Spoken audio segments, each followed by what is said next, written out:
What am I supposed to just say? Hey, great job? All right, anyway.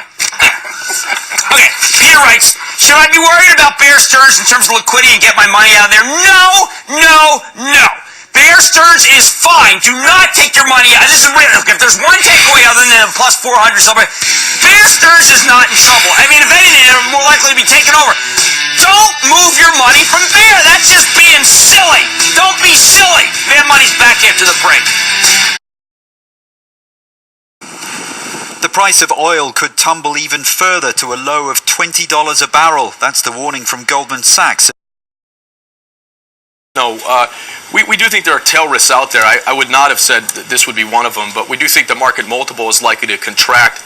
That's why we have a more balanced view of the market, not a very bullish one. It's because we think the market multiple will come lower with tail risks, this being one example, but there are many others, whether it's emerging Asian inflation or European sovereign debt or U.S. debt ceiling. There's a number of things out there we think could weigh on the market multiple. But with an event like this, it sounds like you're keeping it in isolation. There's worry, though, of contagion. So how do you hedge your portfolio? Well, our biggest overweight is energy. I've long thought that they will choose to remain at the end of the day, that they'll follow the advice of their most famous playwright and rather bear those ills they have than fly to others they know not of. I think probably at this point... Whoa! Wow! Class! And that's good, though, on a day like this, where we're all trying to remember, how to be British a little. Yeah, That was Shakespeare, that French... Indeed, yes. Okay. So I think that they will choose to remain. If they don't... I think no one knows exactly what will happen. I mean, it'll start a long process, which is very hard to predict how long it will take and what the outcome will be. So I think they will choose to remain, and I think that's probably the best way to position portfolio. If you think about why we took down the target, if you looked at the data just a couple months ago, we were looking at steady deterioration in pretty much all the growth indicators out there. If just to use ISM as an example, you saw 6 consecutive months of declines. We saw the ISM hit the lowest for the cycle. So, the last thing we wanted to do was sit there and watch the data continue to deteriorate and then not react. So.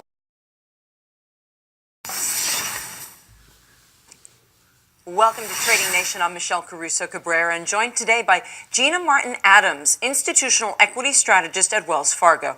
So Gina, you recently cut your 12-month target on the S&P 500. Why? Well, what we found is a lot of things changed at the start of the year. From an earnings perspective, we were expecting oil prices to average about $45 in 2016. Obviously, with the new leg lower in oil prices, we had to reduce our expectation there. Also, the 10-year Treasury bond rallied so much at the start of this year, really calling into question our forecast for the yield curve. So between our reduced expectations on oil and a flatter yield curve forecast, we had to take our earnings estimate for the S&P 500 down a touch over the next 12 months. And that's predominantly responsible for the decrease in our 12-month fair value estimate on the index.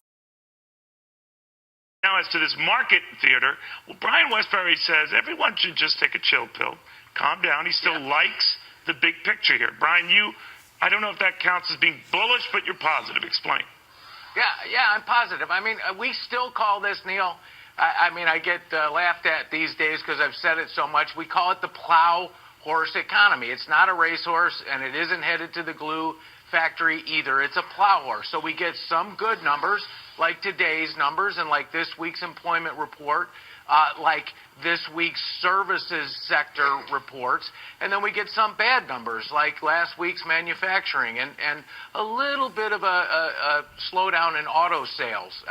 And I think that's our economy. Some good numbers, some bad numbers. If you're bearish, you jump all over the bad numbers. If you're bullish, you jump all over the good numbers.